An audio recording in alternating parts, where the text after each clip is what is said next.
નમસ્કાર મિત્રો, મારી યુટ્યુબ ચેનલમાં તમારું સ્વાગત છે। આજે આપણે વાત કરીશું દયાળુ આપા દાના અને મૂળચંદ શેઠ વિશેની વાત। સોરઠના સંત શિરોમણી આપો દાનો દયા દાન ગો સેવાના અતિથિ અભિયાગતના આદરમાનના ઉપદેશ આપતા, કહેવાય છે પોતે વિચર્યા કરતા। અમરેલી તાબાના ગામ ભૂખ ભંડારીએ આવ્યા, પણ ગામ લોકોનો એવો ભાવ જોયો કે ભણ્યું આ ગામ ભૂખ ભંડારીઓ નહીં પણ ગળ ભંડારીઓ ભણાય। ત્યારથી આ ગામ ગોળ ભંડાર્યું કહેવાનું।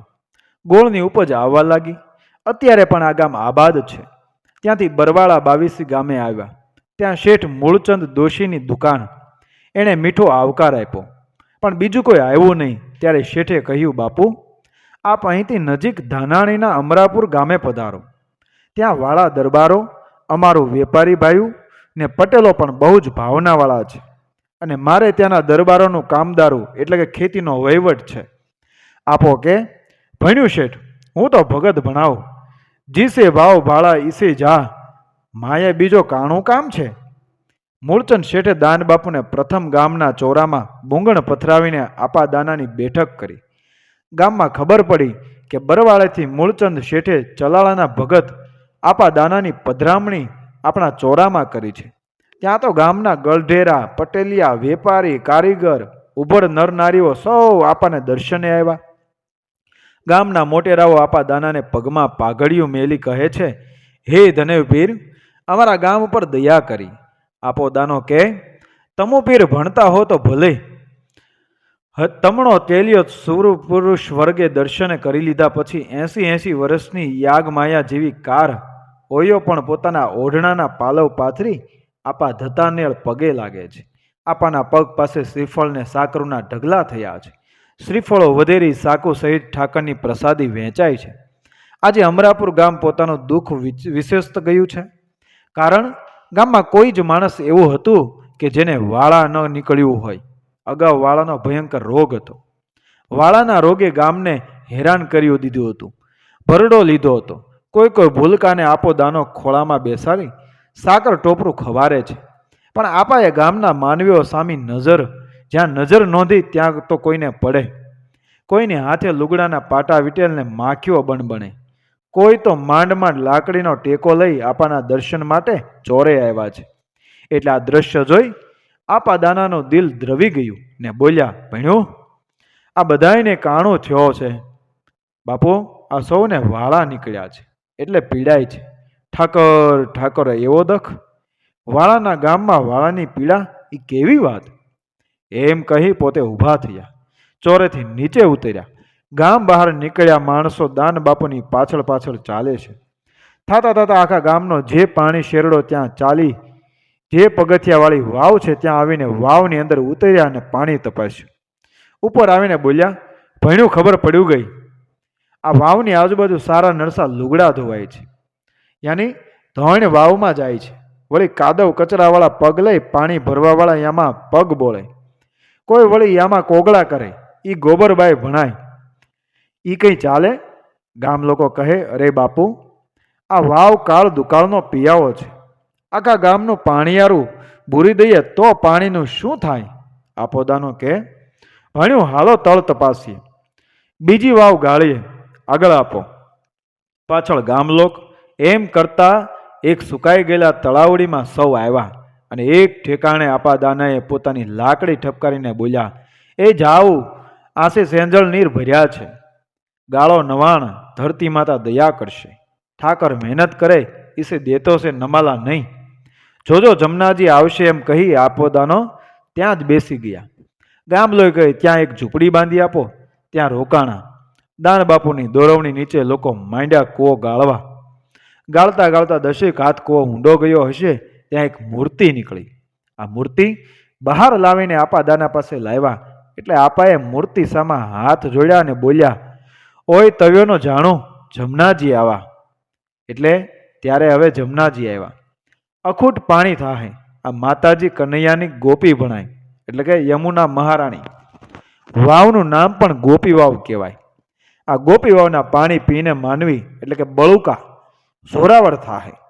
આપો દાનો 15 દિવસ રોકાણાને વાવ સંપૂર્ણ ગળાવીને મુનાબંધ બંધાવી। વાવના પાણી ખૂટતા નથી।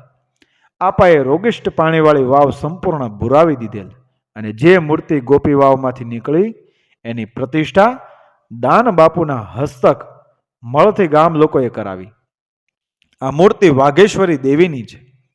ગામના દરબારોએ આ માતાજીની પૂજા અર્થે જમીન પણ અર્પણ કરેલ છે. સંત ગીગા ભગત ચલાળે ચારી ગાવડી દાનેવ ચરણે રહી ગુરુથી અધિક ગીગલો મૂળી જીવતી થઈ. આપા દાનાને મુખ્ય બે શિષ્ય, એક મૂળીબાઈ ને બીજા ગાયોના ગોવાળ ગીગો ભગત. મૂળીબાઈને સર્પે દંશ દીધો. એની ડોકનો કાંટો ખડી ગયો. એના સંબંધીઓ મૂળીબાઈને નનામીમાં બાંધી સ્મશાને લઈ જાય છે ને સામેથી ગીગો ભગત ચાલ્યા આવે છે. એ પણ સ્મશાન યાત્રામાં ભળ્યા. પણ ગામને જાપે નનામી નીચે ઉતરી ત્યારે ગીગા ભગતે કહ્યું, બેન બેઠી થા, સાધુ મુંડિયાને તારું હજી કામ છે. મૂળીબાઈના નેત્રો ઉઘડ્યાને કહ્યું, ભાઈ ભલે તું આવ્યો, જો તું ન આવ્યો હોત તો મારા સગા મને બાળી દેત. મૂળીબાઈ ભાગોળીથી ચાલીને સૌની સાથે ઘેર આવ્યો. આ વાતની આપા દાનાને ખબર પડી એટલે એણે ગીગાને કહ્યું, ભા તું હવે તારો નોખા વસાવ, મારાથી જુદો થા. આપા કાણા સારું મને રજા ગયો છો, હું તમને ગમતા નથી? ના ભાઈ એવો નથી, તું તો મારાથી સવાયો છો. એટલે કે ભોળીબાઈને જનાવર આભડ્યા પછી આપા દાના પાસે લઈ આવ્યા હતા. પણ આપાએ કહેલ કે મને એ ઉતારતા આવડતું નથી. જા પછમનો પીર ભણા, હિન્દુ ને મુસલમાન નીર નમશે અને અવળો બોલો તવ્યો તો પણ સવળો થાય. સાંભળતા ગીગા ભગતની આંખોમાંથી ગુરુ વિજોગે આંસુડા ઝરવા લાગ્યું. એટલે આપો દાનો કે, ગીગલા જગ્યાની ગાયું કેટલી? તો કે 216. એના 2 ભાગ પડ્યા હોત તો એક એક ભાગમાં કેટલી ગાયો આવે? ગીગો કે 108. ઓહો, ગીગલા તાવ તો કેવો મેળ મળ્યો. ભણ્યું માળાના પારા 108 અને તાળા ભાગની ગાયું પણ 108. લઈ જા, હું તને હવે રજા દઉં છું. ગીગા કામધેનુના દૂધ અનાથ અભાગ્યાતાને અને મુંડિયાને પાજે અને તાળા માળિંગામાં એટલે કે ચૂલામાં લોબાનની ભભક આવે ઈસે તપને આધારે રોકાઈ જાજે. લે તને ધર્મનો ધજાગરો આલું છું. પ્રથમ તો ગીગો ભગત ચલાળામાં જ્યાં અત્યારે ફૂલવાડી કહેવાય છે ત્યાં ઝૂંપડી બાંધી ગયો સહિત રહ્યા. ત્યાં 10 વીઘા પડતર જમીનમાં નેખમ કર્યું. ત્યાં કૂવો ગાળી વાડી બનાવી ને દાળ રોટલાનું સદાવ્રત ચાલુ કર્યું. કિંવદંતી પ્રમાણે ત્યાં રહેતા એક બ્રહ્મ રાક્ષસનો ઉદ્ધાર કર્યો. આ જમીન ખારચ હોવા છતાં ત્યાં આસોપાલવ, રાવણા, દાડમ, જામફળી વગેરે ફળા વૃક્ષો તેમજ કરેણ, જાય, જુઈ, ચમેલી વગેરે ફૂલઝાડો લહેરાઈ રહ્યા. આ જગ્યા આપા ગીગાની ફૂલવાડી નામે પ્રસિદ્ધ થઈ. ગીગા ભગતે ચલાળામાં જુદી જગ્યા બાંધ્યા પછી કેટલાક સમય આપોદાનો સ્વધામે સંચર્યા. એટલે કે હાલમાં આ જગ્યા કબજા હકવાળા ખેડૂત પ્લોટ પાડી વેચી નાખી છે. પણ જદુરાયજી નામે સાધુ એક પ્લોટ વેચાતો લઈ ત્યાં રામદેવનું મંદિર બાંધ્યું. એની સ્થાપના હાલના ગાદીપતિ શ્રી વલ્કુ બાપુના હસ્તે થયેલ છે. અબે ભગત સાધુ વનકુ કાલી રોટી એટલે કે માલપુલા ખીલા દે બાપુ, એટલો ખર્ચ જગ્યાનો ન કર શકે. આજ તો તમણા ઠાકરને દાલ રોટલાનો ભોગ ધરો. અરે ગીગા ભગત क्या बात करते हो? सलाम मालम लीदा उड़ाते और ठाकुर जी को दाल रोटी? हमारी जमात में 150-7 की मूर्तियां है तो इनके वास्ते गेहूं का आटा, घी और शक्कर लाओ, हम लोग मालपुआ बना के नरसंग को भोग लगावे. आपा गीगाए विकराल बावाओनी जमातने मालपुलानी रसोई जमाड़वानी अशक्ति दर्शावता जमातना महतनो हुकम थता बावाओ आपा गीगाने पकड़ीने जग्याना वडला साथे बांध्या ने चीपिया वती एने मारवा लाग्या. माणसो घणा एकठा थई गया पण बावाओनी बीकथी कोई वचमां पड्युं नहीं. पण एक जण नजीकमां રહેતા आपा गीगाना गुरु बहन मूळीबाईने कही आव्या के मूळी माता, तमारा भाई गीगा भगतने खाखी बावाओ मारे छे. सांभळता मूळीबाई दौड्या. एणे माथेथी ओढवानुं पड़ी गयुं ने उगाड़े माथे आश्रमे दौड़ता आव्या. जोयुं त्यां तो बावाओ गीगा भगत माथे चीपियानी प्राछट बोलावे छे. फटाक फटाक फटाक छतां मूळीमां वच्चे पड़ीने आपा गीगाने बथमां लई लीधा. एटले बावा हटी गया ने बोल्या, ओ मैया, तेरा भाई गीगला हमको मालपुआ नहीं खिलाता. मूळीबाई के બાપુ ખમૈયા કરો, મારા ભાઈની ઝૂંપડી માલદાર નથી, ગરીબ છે, તો મૂળી તુમ ખીલવા કાલી રોટી. આ બાવાની જમાતને મૂળી માતા પોતાને ઘેર લાવ્યા ને સાકરના માલપુલાની રસોઈ દીધી. તોય બાવાઓએ ગીગા ભગતનો આશ્રમ લૂંટી લીધો. એટલે આપા ગીગાએ પોતાના મુંડિયા અને ગાયો સહિત ચલાળું ચોડ્યું.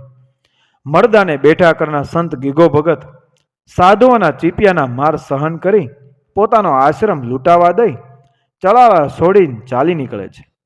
સાથે ગાયોનું ધણ છે, થોડા મુંડિયા ટેલવા છે, 2 ગોવાળો છે. ચાલતા ચાલતા શેત્રુજી કાંઠાના આંબા ગામની વાડીમાં આવે છે. નદીનો લીલોડો કાંઠો, એમાં લીલો કંજાર ઝીંઝવો એટલે કે ઘાસ જામ્યો છે. એમાં આપા ગીગાનું ધણ ચરે છે.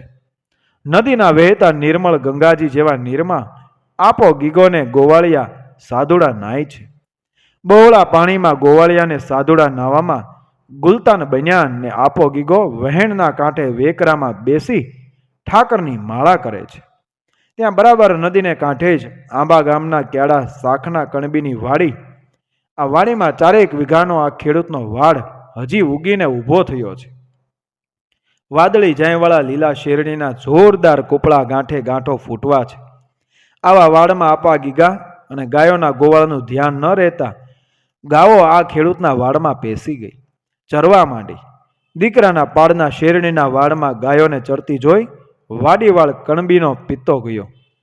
ક્રોધમાં બંબળ બનેલો કણબી હાથમાં પરોણો લઈ ઉનશ નદીમાં જ્યાં ગોવાળિયાને સાધુડા નાય છે ને જ્યાં આપો ગીગો માળા ફેરેસ્ટ છે એ તમામને પૂછ્યા ગાસ્યા વિના પરોણે પરોણે સબોડવા જ માંડ્યો. પણ આપા ગીગા મનની સ્થિરતા જરા પણ ગુમાવ્યા વિના કહે છે, ભા ઠાકરની ગાય છે, આના અમે ગોવાળ છીએ અને એ ગાયોના દૂધ ગરીબને અભ્યાગતાને પાછ થઈ. તારી શેરડીના કાતળા કામધેનુને ખર્યુંય ઊંડા ગયા હશે, એટલે ભા શેરડી ભલી થાય. ઠાકરના દીકરા શેરડી શું ભલી થાય? તમે મારો વાડ ભેળવી દીધો, જોતો નથી ને ઉલડાની રાહ પણ કર્યું છો. ભાવ સહી રહો તો મારી નુકસાની ભરી દો. ભલે બાપા, પણ અમારી પાસે પૈસા નથી, તો તારી નુકસાનીના બદલામાં તું અમને તારી ભેળા સાથી એટલે કે નોકર રાખ. તારો મશારો એટલે પગાર અમારે નથી જોતો. તારું કામ કરીને તારા નુકસાનનો બદલો વાળી દઈએ. તારો વાડ ઉજરીને તૈયાર થાય ને પછી વાડ પીલાય તઈ પણ અમો તારું કામ કરશું. અમો રોકાય ત્યાં સુધી તું રોટલા પૂરજે ને અમારી ગાયો આ શેતલ કાંઠાના ખડ ચરશે. અમો ઝૂંપડા વાળીને અહીં જ રહીશું. કણબીને આ વાત ગમી ગઈ, એ કબૂલ થયો. આપો ગીગોને એના ટેલિયા ગાયો સહિત કણબીની વાડીએ રહ્યા. ગોવાળો ગાયો ચારે ને આપો ગીગોને એના સાધુ શેરડીના વાઢમાં કામ કરે. આપા ગીગાને એના ટેલિયાએ રાત દિવસ કાળી મહેનત કરી એવો વાડને ઉજર્યો કે કણબી જેવો કણબી પણ છક થઈ જાય છે. શેરડીનો સાંઠો 3 પાળીએ પહોંચે એવો વાડ જામ્યો. રોગો લીલવો રંગ હિલોળા લે છે. વાડ જોઈ કણબીનો ઉછરંગ માતો નથી. શેરડીના સૈયરોનો ઘટાટોપ બંધાઈ ગયો છે. ક્યારેક ક્યારેક પટેલ ફુરસદના સમયે આપા ગીગા પાસે બેસતો ને કહેતો કે ભગત, ભગવાનના ઘરની 2 વાતું તો કરો. આપો ગીગો એના ઠાકર એટલે કે દાન બાપુની વાતું સંભળાવતા ત્યારે એને મનમાં થતું કે અરે આ ભગત તો ચલાળાનો રહસ્યવેક છે. એને મેં દુભાવ્યો, કહેવણ કહ્યા, પરિણામ માર્યા, પણ એના તો મનમાં પણ નથી. ખરેખર આણે કાળ ક્રોધ માથી છે. પછી તો પટેલ આપા ગીગાને કામ કરવા ન દે. કહે કે આપા, તમારે હવે કામ નથી કરવું, માળા ફેરી માળાને મોજ કરો. આપાએ આ ખેડૂતને સત્સંગી બનાવી દીધો. હવે તો આપો રજા માગે છતાં પટેલ રજા નથી આપતો ને કહે છે, આપા વાડ પીલાઈ જાય પછી સીધાવજો. વાડ બરોબર પરિપક્વ થતો આપા ગીગાએ પૂછ્યું, ભાઈ ડાયા, તારા વાડનો ગળ એટલે કે ગોળ ભણ્યું કેટલો થશે? આપા 500 માટલાનું અનુમાન કરું છું. એલા ભાઈ, વધુ થાય તો 500 માટલા ગોળના ભરાય રહે ને પછી શેરડી ઊભું હોય એટલી ગાયોને ચારી દઉં, એટલે બાકીની શેરડી ખવડાવી દઉં. પછી તો વાડ પાક્યો, ચીચોડો મંડાણો, શેરડી પીલાવા લાગી, રસ કડાઈ ચડ્યો અને ગોળના માટલા ગોળા ભરાવા લાગ્યા. ત્યારે ડબ્બા ન હતા. 500 માટલા ગોળના ભરાણા પછી ગામના કુંભારને ત્યાં જેટલા માટલા કે ગોળા હતા એ બધાય ગોળથી ભરાઈ ગયા. ત્યાર પછી ગામના ઘેર ઘેરથી પાણીના ભરેલા ગોળાઓ ઠલવી વાડી હલાવી એમાં ગોળ ભરવા લાગ્યા. એવી રીતે કુલ 800 માટલા ભરાણા, તો પણ હજી 2 ભાગનો વાડ પીલવાનો બાકી ઊભો છે. જ્યારે ડાયો પટેલ પાઘડીના આટા પોતાની ડોકમાં નાખીને આપા ગીગાના પગમાં પડીને કહે, આપા, મેં તમને ઓળખ્યા નહીં ને ઉલટાના પરોણા માર્યા ને અમે અભાગ્ય તમને નોકર રાખ્યા. અરે રે, મારું શું થાય? આપા, મને માફ કરો, આપા, માફ કરો. પટેલ, સાધુ તો ભણ્યું સંસારીનો માર ખાતા જ આવ્યા છે. આપા, મને શિક્ષા કરો. શિક્ષા કાણું? તું બોલ્યો તો એ પ્રમાણે હવે શેરડી કામધેનુને ખવારું, હે? આપા, 300 માટલા ધર્માદામાં આપું છું. હવે ઉભેલો વાડ તમારીને ગામની ગાયોને ચરાવી દઈશ, પણ એટલેથી મારું મન માનતું નથી, એટલે આ વાડીનો લેખ કરી તમારી ચરણે મૂકીશ. ના બાપ, હવે અમારે આશે રહેવો જ નથી. તો હવે ખેતરવાડીને કાણું કરીએ? અમણી પાસે ગાયું સામટી, વળી કોઈનો ખેતર ભેળાય તો અમારે સાથી રહેવો? પટેલ કે, આપા, તમે પ્રગટ પીર છો, મારે આ વાડી ધર્માદામાં દેવી છે, માટે આપ જ લ્યો. ભણું ડાયા, તબ હવે અમે એમ કરીએ, તારા દીકરાનો પણ ધર્મમાં જીવ લાગતો છે એ મેં જોયું, એને હું કંઠી બાંધું. એ પણ ભગત કહેવાય ને. આ વાડીની ઉપજમાંથી ભૂખ્યા દુખ્યાને ભોજન આપે ને આનો વિસામો થાય. ડાયા પટેલને આ વાત ગળે ઉતરી. આવી રીતે શેત્રુજી કાંઠાના આંબા ગામમાં આપા ગીગાની જગ્યા અને સદાવ્રત શરૂ થયું, જે હજી પણ ચાલુ છે. પછી તો આપા ગીગા અનેક સ્થળે રહ્યા હતા. છેવટે ગીરમાં આંબાજાર નદીના કાંઠે મુકામ નાખ્યો. આ સ્થળ તે આજનું સતાધાર. મિત્રો, વિડીયો પસંદ આવે મારી ચેનલ સબસ્ક્રાઈબ કરો, ફોલો કરો, શેર કરો. મળીએ આવી જ ઘટનાની વાર્તાઓ સાથે આગળના વિડીયોમાં. જય શ્રી કૃષ્ણ, રાધે રાધે, જય સતાધાર.